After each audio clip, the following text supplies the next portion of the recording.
জানো তো, সংসারে লক্ষ্মী বউ হওয়া কিন্তু অতটাও সহজ না।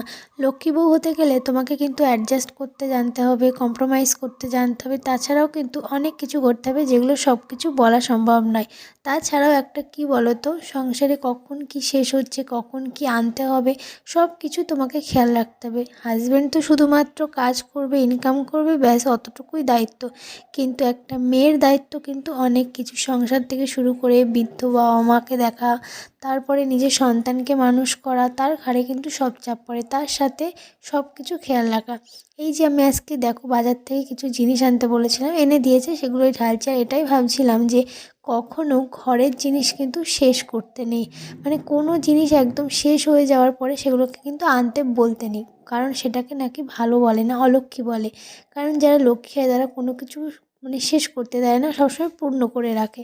তো আমার এই খালি কোটোগুলো দেখে হয়তো তোমরা ভাবছো যে তুমিও তো খালি করেই নিয়েছো তারপরেই তো ঢালছো। দেখো না, কখনোই আমি খালি করে নিই না।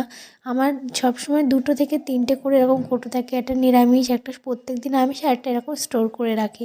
তো দেখেছো 3টে থাক আছে, আমি এভাবেই কিন্তু সাজিয়ে গুছিয়ে রাখি। কোনো জিনিস আমি শেষ হতে দিই না, যেই দেখবো 1-2 দিন বাকি আছে তখনই কিন্তু ওকে আমি আনতে বলে দিই।